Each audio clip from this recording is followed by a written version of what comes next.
ही हुआ है। 11th का एक क्वेश्चन कवर होगा जिसमें कंसंट्रेशन टर्म्स आते हैं।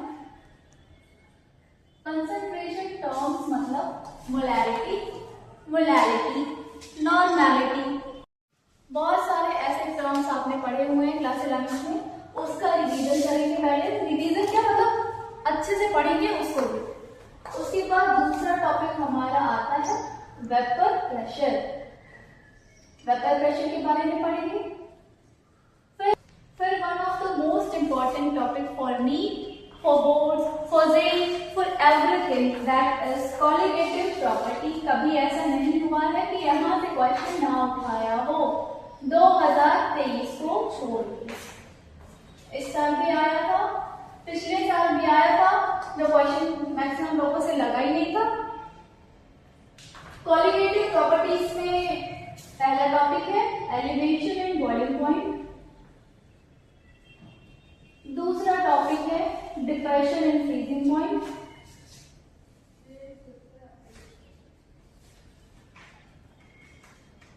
उसके बाद आएगा आपका ऑस्मोटिक प्रेशर।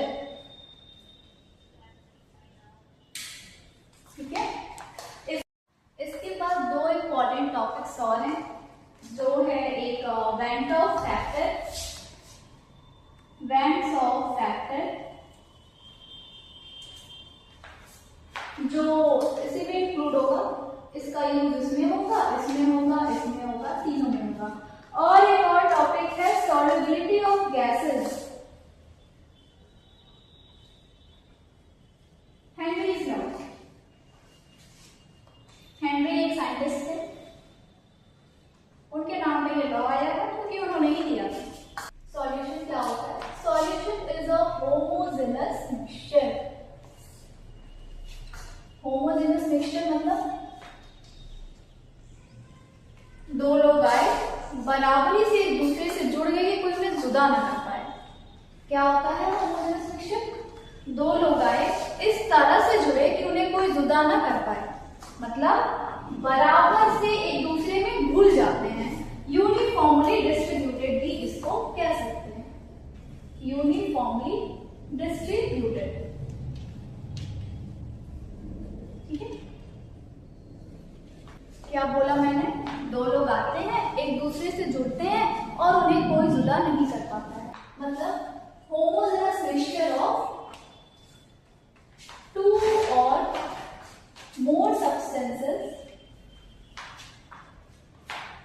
टू और मोर हो सकते हैं पर हमें सिर्फ दो लोगों से मतलब है, तो हम बाइनरी सॉल्यूशन पढ़ेंगे, मतलब हम सब दो चीजों के बारे में पढ़ेंगे। टू और मोर substances which lose their individuality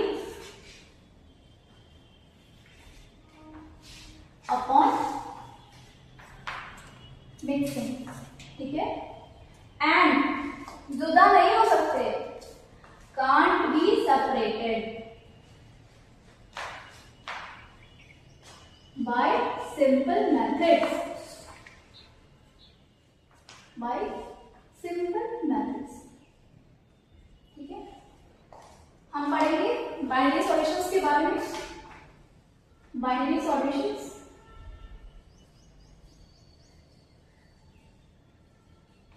मतलब इसमें एक सॉल्यूट होता है और एक ही सॉल्वेंट होता है, एक सॉल्यूट और एक सॉल्वेंट।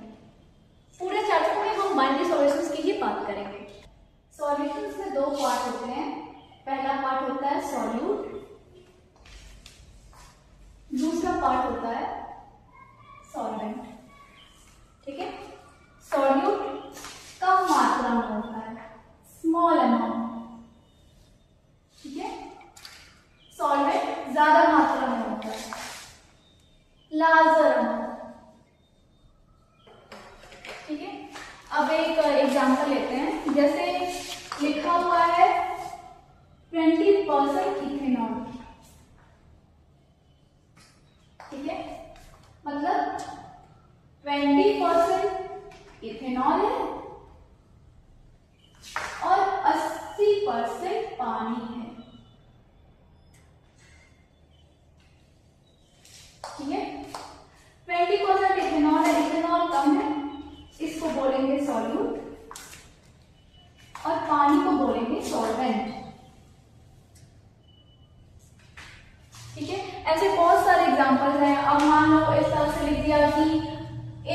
80% इथेनॉल।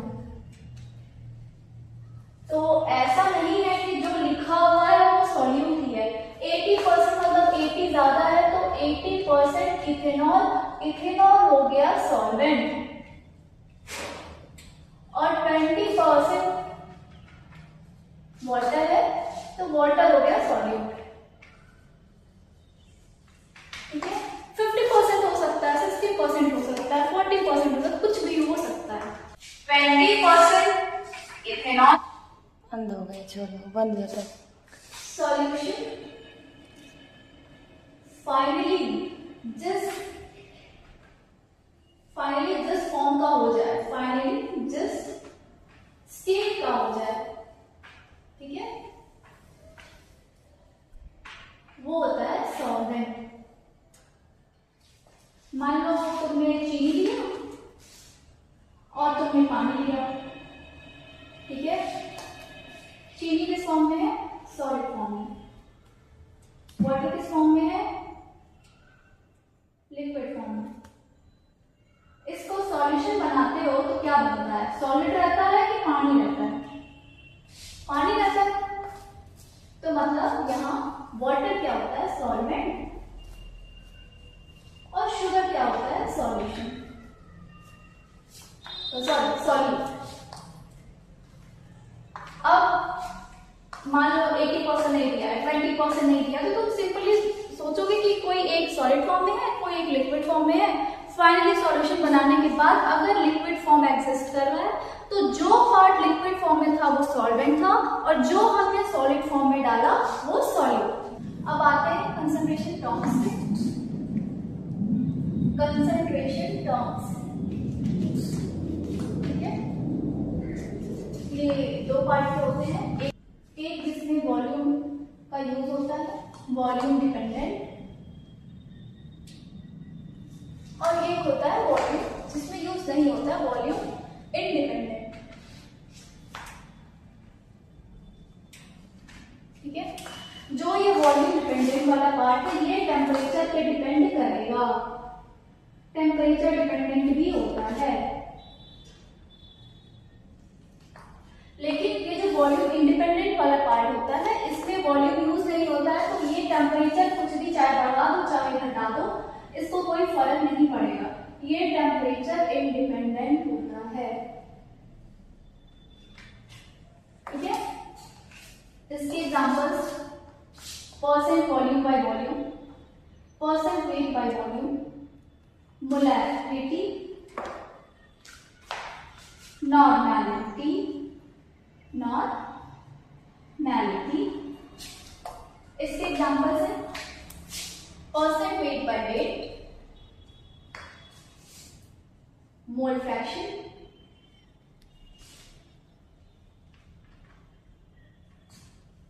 मोलैरिटी। ठीक है, ये कुछ एग्जांपल्स हैं। अब क्या होगा, कंपटीशन में क्वेश्चन कैसे पूछते हैं, ये दे देगा, इससे ये निकालो, इसका यूज कर देगा क्वालिटेटिव प्रॉपर्टीज में। क्वालिटेटिव प्रॉपर्टीज में यही सब यूज होता है, मोलैरिटी, मोलैरिटी, नॉर्मैलिटी, यही सब यूज होते हैं। तो कैसे क्वेश्चन आएगा, परसेंट वॉल्यूम बाय वॉल्यूम दे दिया, मोलैरिटी निकालो, मोलैरिटी से फिर क्वालिटेटिव प्रॉपर्टीज में यूज कर देगा, ऑस्मोटिक प्रेशर पूछ लेगा, कुछ ना कुछ इसका यूज होता रहेगा। अब हम स्टार्ट करते हैं सबसे पहले मोलैरिटी से। मोलैरिटी मतलब number of moles of solute present in 1 liter of solution, present in 1 liter of solution। ठीक है, जैसे मान लो शुगर सॉल्यूशन दिया हुआ है, शुगर सॉल्यूशन का मोलैरिटी है 2 मोलर, का मोलैरिटी है 2 मोलर। ठीक, इसका मतलब 2 moles of sugar is present in 1 litre of solution. ठीक है, मान लो इसी में अगला एग्जांपल दिया हुआ है कि molarity of H plus ion is, molarity of H plus ion is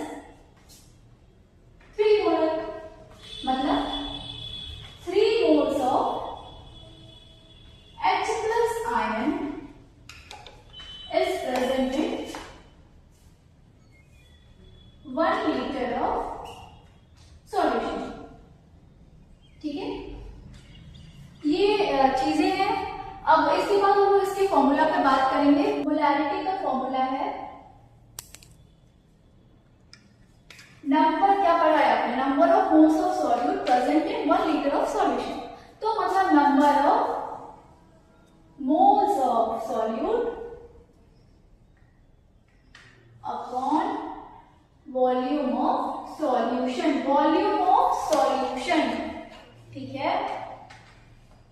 moles का फॉर्मूला क्या होता है, 11th में पढ़ा हुआ है हमने। मोल्स का फॉर्मूला होता है weight upon molecular weight, weight upon molecular weight. अब इन्हीं दोनों फॉर्मूला को यूज करके हम लोग 3-4 क्वेश्चंस करेंगे, तब आगे के टॉपिक्स पे बढ़ेंगे।